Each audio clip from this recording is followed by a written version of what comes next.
If there were any shifting, rock-colored gnomes on the mountainside now, they were silent and respectful, for our adventurers were not annoyed as before by their impudent laughter. Really, the gnomes had nothing to laugh at since the defeat of their king. On the other side, they found Ozma's golden chariot, standing as they had left it. Soon the lion and the tiger were harnessed to the beautiful chariot, in which was enough room for Ozma and the queen and 6 of the royal children. Little Evering preferred to ride with Dorothy upon the sawhorse, which had a long back. The prince had recovered from his shyness and had become very fond of the girl who had rescued him, so they were fast friends and chatted pleasantly together as they rode along. Billina was also perched upon the head of the wooden steed, which seemed not to mind the added weight in the least, and the boy was full of wonder that a hen could talk and say such sensible things. When they came to the gulf, Ozma's magic carpet carried them all over in safety, and now they began to pass the trees, in which birds were singing, and the breeze that was wafted to them from the farms of Ev was spicy with flowers and new-mown hay, and the sunshine fell full upon them to warm them and drive away from their bodies the chill and dampness of the underground kingdom of the gnomes. "I would be quite content," said the Scarecrow to Tik-Tok, "were only the Tin Woodman with us, but it breaks my heart to leave him behind." "He was a fine fellow," replied Tik-Tok, "although his material was not very durable." "Oh, tin is an excellent material," the Scarecrow hastened to say, "and if anything ever happened to poor Nick Chopper, he was always easily soldered. Besides, he did not have to be wound up and was not liable to get out of order." "I sometimes wish," said Tik-Tok, "that I was stuffed with straw, as you are. It is hard to be made of copper." "I have no reason to complain of my lot," replied the Scarecrow. "A little fresh straw now and then makes me as good as new, but I can never be the polished gentleman that my poor departed friend, the Tin Woodman, was."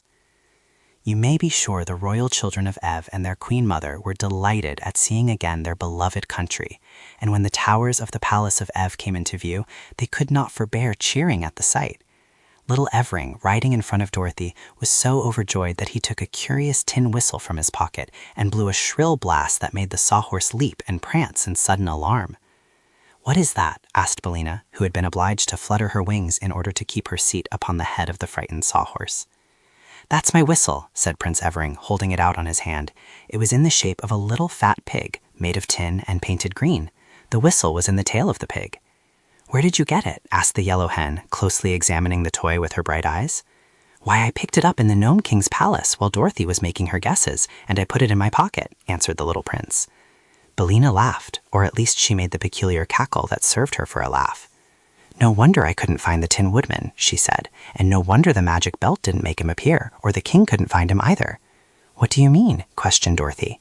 "Why, the prince had him in his pocket," cried Billina, cackling again. "I did not," protested little Evering. "I only took the whistle."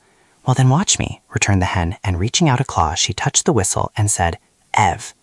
Swish! "Good afternoon," said the Tin Woodman, taking off his funnel cap and bowing to Dorothy and the prince. "I think I must have been asleep for the first time since I was made of tin, for I do not remember our leaving the Nome King." "You have been enchanted," answered the girl, throwing an arm around her old friend and hugging him tight in her joy. "But it's all right now." "I want my whistle," said the little prince, beginning to cry. "Hush," cautioned Billina. "The whistle is lost, but you may have another when you get home." The Scarecrow had fairly thrown himself upon the bosom of his old comrade. So surprised and delighted was he to see him again. And Tik-Tok squeezed the Tin Woodman's hand so earnestly that he dented some of his fingers. Then they had to make way for Ozma to welcome the Tin Man, and the army caught sight of him and set up a cheer, and everybody was delighted and happy. For the Tin Woodman was a great favorite with all who knew him, and his sudden recovery after they had thought he was lost to them forever was indeed a pleasant surprise. Before long, the cavalcade arrived at the royal palace, where a great crowd of people had gathered to welcome their queen and her 10 children. There was much shouting and cheering, and the people threw flowers in their path, and every face wore a happy smile. They found the Princess Langwidere in her mirrored chamber, where she was admiring one of her handsomest heads, one with rich chestnut hair, dreamy walnut eyes, and a shapely hickory nut nose. She was very glad to be relieved of her duties to the people of Eve, and the queen graciously permitted her to retain her rooms and her cabinet of heads as long as she lived.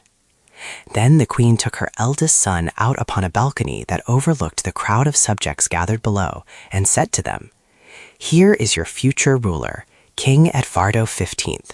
He is 15 years of age, has 15 silver buckles on his jacket, and is the 15th Edvardo to rule the land of Eve." The people shouted their approval 15 times, and even the Wheelers, some of whom were present, loudly promised to obey the new king. So the queen placed a big crown of gold set with rubies upon Edvardo's head, and threw an ermine robe over his shoulders, and proclaimed him king, and he bowed gratefully to all his subjects, and then went away to see if he could find any cake in the royal pantry.